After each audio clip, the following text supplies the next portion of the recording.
Agora são 8h33. O WhatsApp admitiu já o uso de envio maciço de mensagens durante as eleições de 2018. O executivo, né, do WhatsApp já fez essa meia-culpa. Mas vamos falar aqui sobre esse assunto com a Flávia Lefevre, que é integrante do Intervozes, Coletivo Brasil de Comunicação Social e representante do terceiro setor no Comitê Gestor da Internet no Brasil. Olá, Flávia, bom dia.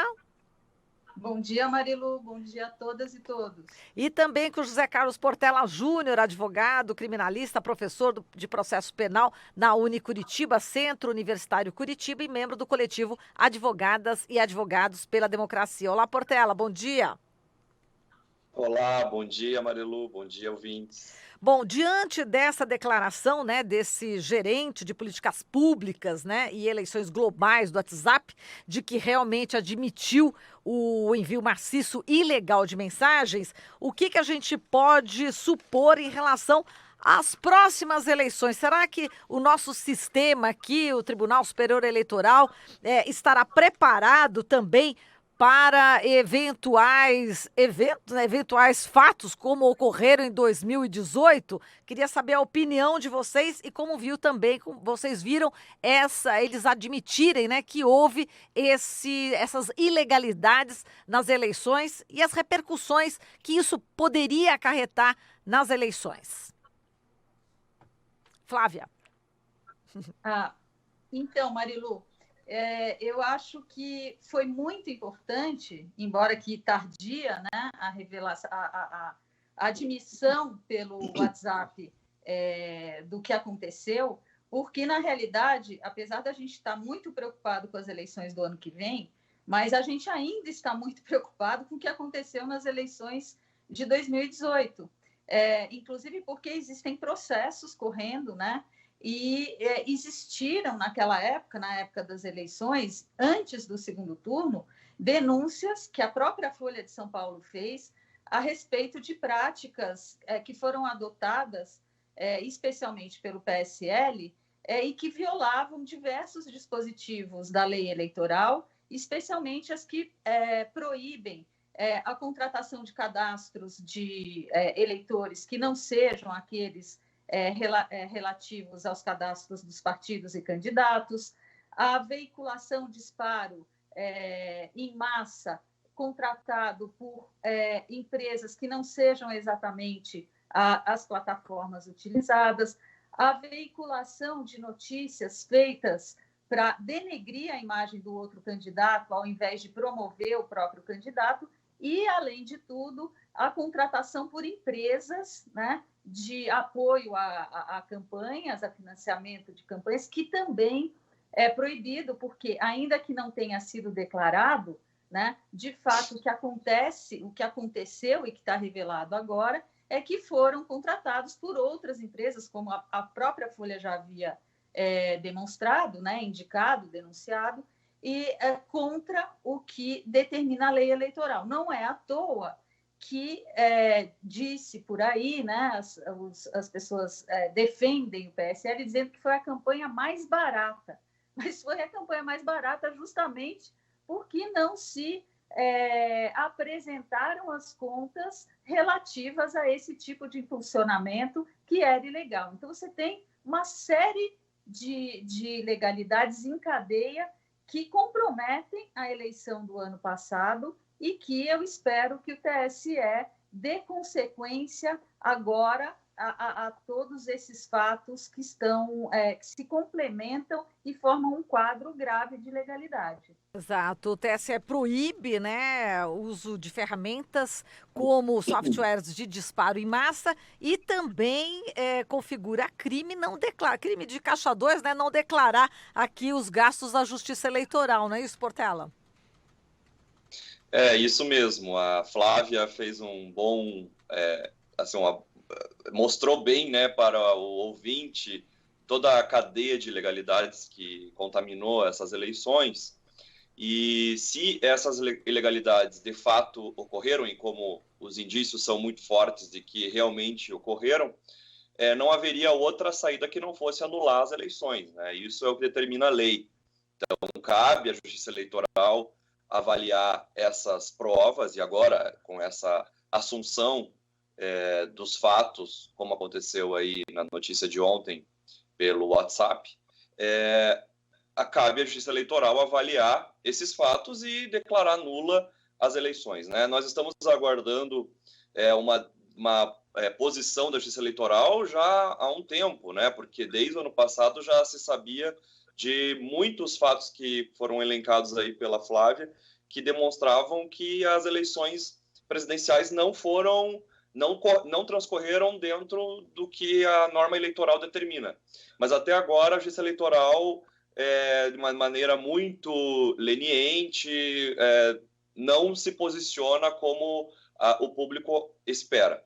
Então, porque o ouvinte precisa entender que, se nós tolerarmos esse tipo de conduta nessas eleições, nós estaríamos abrindo precedentes para que em outras eleições, nós teremos outras eleições agora municipais, também se use nessas eleições esses expedientes totalmente ilegais, e isso compromete a democracia, porque nós não teríamos, então, uma disputa eleitoral lídima, né? Uma disputa eleitoral que fosse transparente, em que os concorrentes tivessem as mesmas possibilidades, as mesmas ferramentas legais e disputarem os cargos. E nesse caso das empresas que foram contratadas para disparar mensagens maciças e de fake news contra o Haddad, isso configura claramente caixa 2, porque esses custos, essas contratações não foram declaradas à Justiça Eleitoral. E a lei determina que qualquer tipo de contratação seja colocado em documentos para a Justiça Eleitoral, para que ela possa fazer o controle de quanto que foi gasto na campanha, que tipo de serviço foi utilizado, para que se possa verificar se não houve nenhum tipo de excesso, abuso de poder econômico, expedientes criminosos que possam colocar em perigo a nossa democracia. É a primeira vez que o executivo do WhatsApp admite, né, que houve toda essa ilegalidade. Agora, a questão de anular as eleições, a gente podia refletir um pouco mais, eu gostaria até que a Flávia também comentasse, qual que é o ambiente político, jurídico, né, para que isso aconteça no Brasil, por exemplo. Eu queria que os dois falassem sobre essa possibilidade, da dificuldade disso acontecer. Olha, Marilu, pela legislação eleitoral, como o Portela falou, e ele é especialista nesse campo, né? Existem sim requisitos que justificariam uma anulação da eleição. Houve o desrespeito a diversos dispositivos da lei eleitoral, isso comprometeu o equilíbrio na disputa, né, entre os dois candidatos, comprometeu de forma muito grave.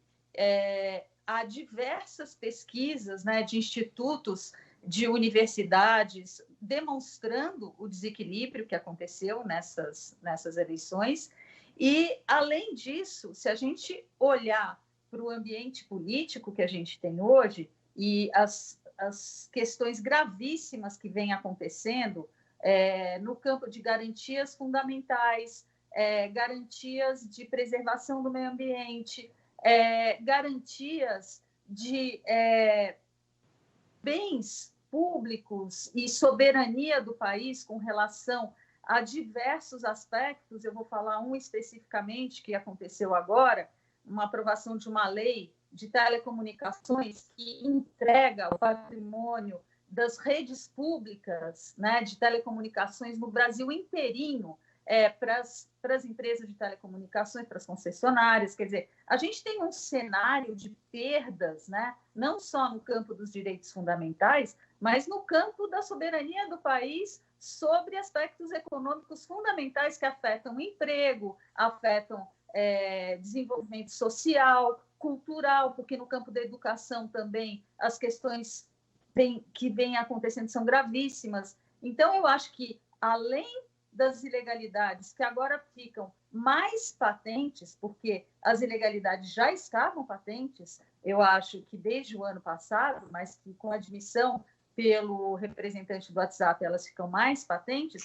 Para além das ilegalidades, a gente tem um cenário político que indica que seria muito importante que o TSE desse consequência e acelerasse o andamento dos processos que já estão em curso lá no TSE.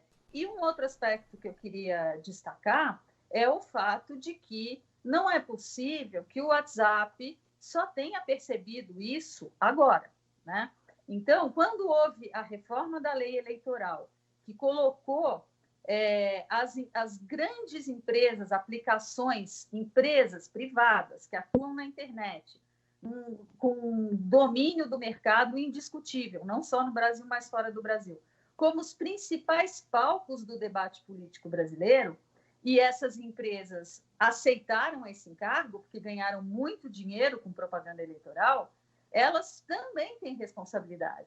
Elas também, durante o processo eleitoral, deveriam desenvolver sistemas que identificassem práticas ilegais, porque se elas assumiram promover propaganda eleitoral, elas tinham que desenvolver seus sistemas de modo a impedir descumprimentos à lei eleitoral. Então, eu acho que existe também uma responsabilidade das plataformas, né?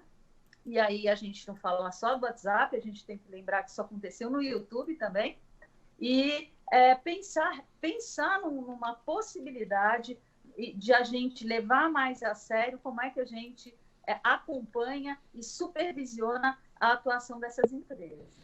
E na sua opinião, Portela, essa anulação, né, das eleições para presidente da República de 2018, a viabilidade também, o ambiente político, jurídico para acontecer isso? Você acredita possível? A Flávia elencou uma série de retrocessos, né, de fatos extremamente sérios que estão acontecendo no Brasil, que seria possível isso. Como é que é a sua visão em relação a essa questão? Eu faço coro ao que a Flávia disse. Juridicamente, sim, há uma viabilidade para anulação das eleições, porque as práticas que levaram Bolsonaro ao poder aí, na disputa eleitoral são cabalmente ilegais, elas estão elencadas na lei eleitoral como crimes eleitorais, inclusive, dando ensejo à responsabilidade não só eleitoral, como também, eventualmente, criminal dos autores desses delitos. Então, juridicamente, parece que é claro que há um suporte para sustentar a anulação das eleições. E, claro que se precisa também ter um ambiente político para que as coisas aconteçam, porque a gente sabe que nem só o jurídico resolve questões como essa no Brasil, né? Se fosse só pelo jurídico, nós não teríamos todos os abusos da Lava Jato, nós não teríamos praticamente essas medidas que a Flávia enumerou que estão sendo tomadas hoje são inconstitucionais, afetam direitos fundamentais, atacam frontalmente a Constituição. Mas precisamos também ter um espaço político para que uma decisão dessa magnitude jurídica possa se concretizar.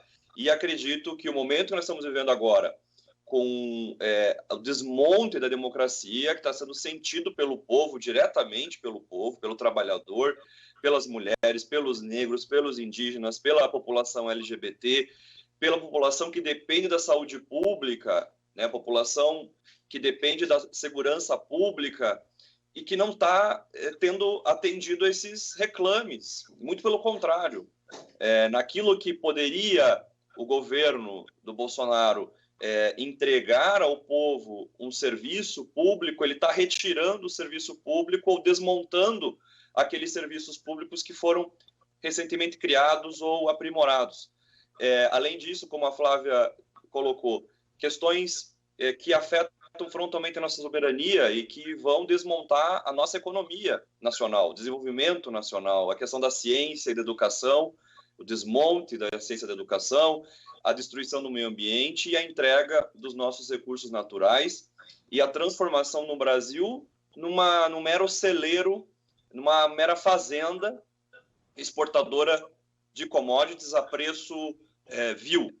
Então, e além disso, há o enfraquecimento do governo, porque a população percebe que é um governo que não tem um programa, é um governo que está à deriva, que está agora se protegendo de acusações de corrupção, né, que vão afetando o seu círculo ali mais próximo.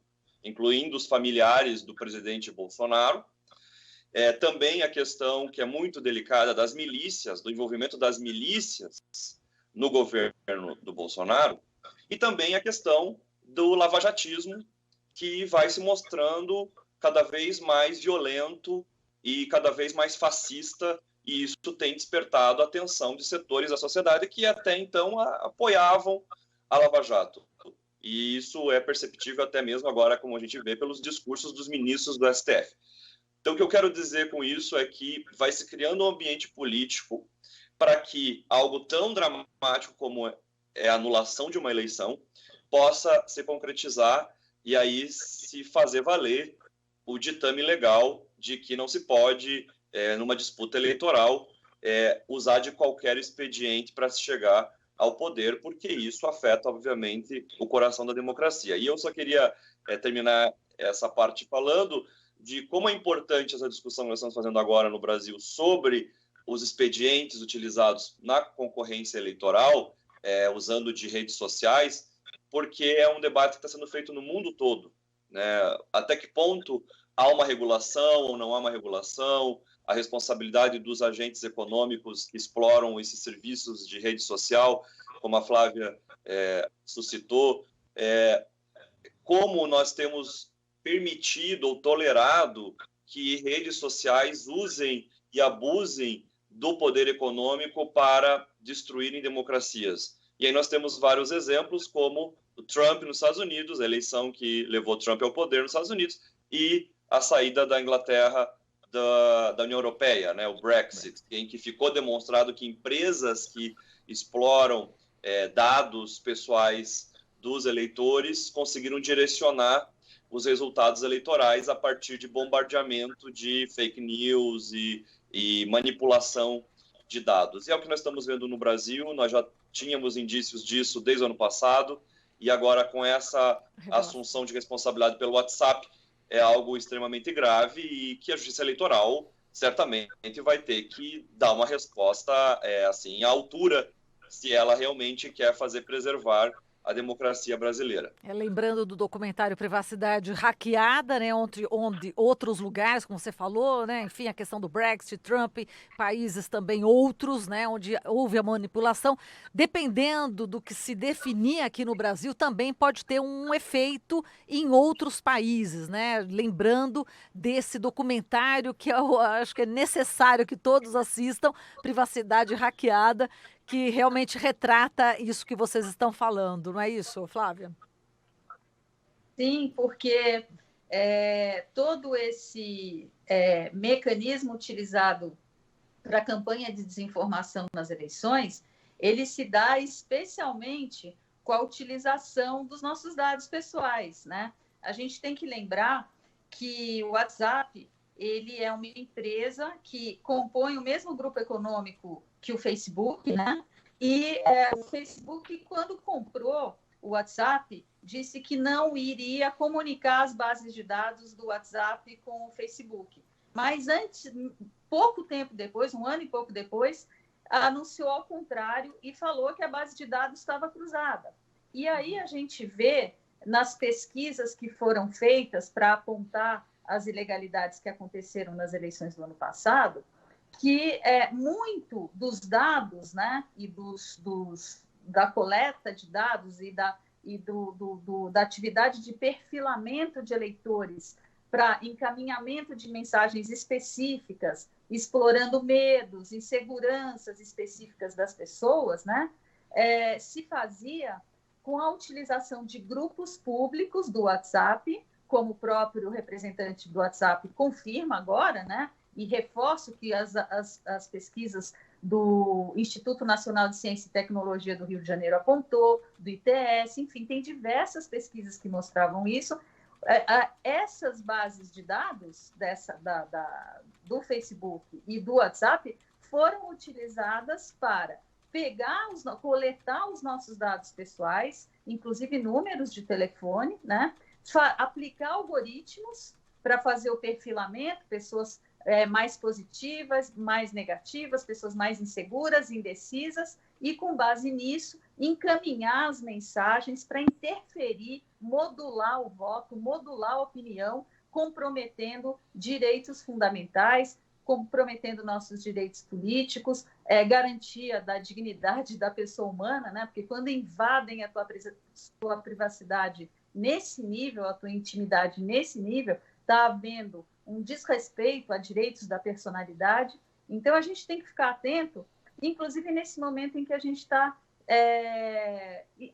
na fase preparatória para a entrada em vigor da Lei Geral de Proteção de Dados Pessoais, que entra em vigor a partir de agosto do ano que vem, e que, infelizmente, até agora o governo ainda não definiu como será a Autoridade Nacional de Proteção de Dados Pessoais, que seria, que deverá ser a entidade que vai acompanhar todas essas atividades dessas empresas, né? Também no tratamento, na coleta e tratamento dos nossos dados pessoais. Então, isso é muito importante, a sociedade precisa prestar atenção quando a gente fala em privacidade, do que na realidade nós estamos falando.